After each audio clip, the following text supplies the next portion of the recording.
నమస్తే, HS24 న్యూస్కి స్వాగతం. నేను రేఖ. ఇవాల్టి స్పెషల్ స్టోరీ చూద్దాం. బాల్యం, అది ఓ కళ, ఓ వెలుగు, ఓ తీయటి నవ్వు. ప్రతి ఒక్కరి జీవితంలో అది ఒక మధురమైన జ్ఞాపకం. కానీ కొందరి ఆర్థిక పరిస్థితి కోసం అదే బాల్యం ఒక శాపంగా మారుతుంది. పుస్తకాలు పట్టాల్సిన చేతులు పనిముట్లు పట్టుకుంటున్నాయి. అక్షరాలు నేర్చుకోవాల్సిన చిన్నారులు ఫ్యాక్టరీలకు వెళ్తున్నారు. పుస్తకాలు మొయ్యాల్సిన భుజాలు బరువు బాధ్యతలు మోస్తున్నాయి. పాఠశాల బాట పట్టాల్సిన పిల్లలు పని మనుషులుగా మారిపోతున్నారు.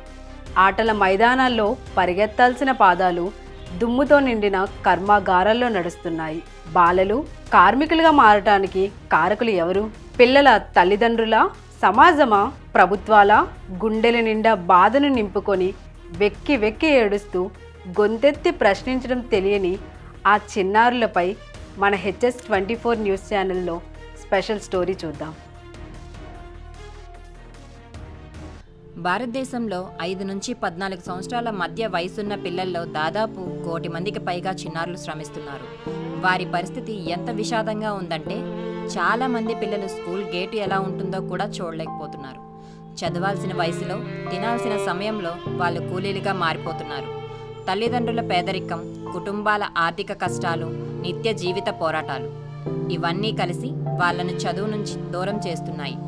వీటితో పాటు విద్య పట్ల అవగాహన లేకపోవడం, సమాజం నిర్లక్ష్యం, చిన్నారుల హక్కులను పట్టించుకోని వ్యవస్థ కూడా ఈ దారుణ స్థితికి కారణమవుతోంది.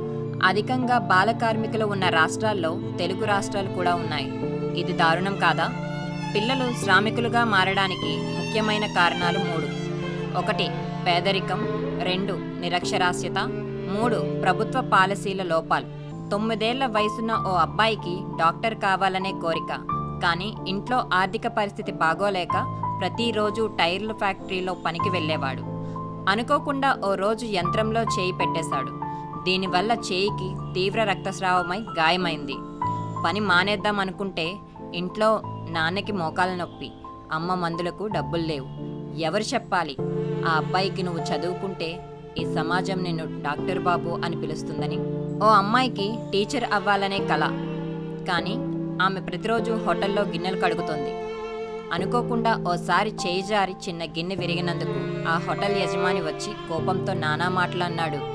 ఎవరు చెప్పాలి ఆమెకు నువ్వు చదివి ఉండి ఉంటే ఈ సమాజం నిన్ను టీచర్ అని పిలిచేదని? ఇది తల్లిదండ్రులది తప్ప, లేక యజమానులదా, లేక మనందరి సమిష్టి నిశ్శబ్దమే దీనికి కారణమా? బాలకార్మిక చట్టం 1986. ఈ చట్టం ప్రకారం ఒక సంస్థలో పనిచేసే ప్రతి పిల్లవాడు వారానికి 1 రోజు సెలవు పొందడానికి అర్హులు.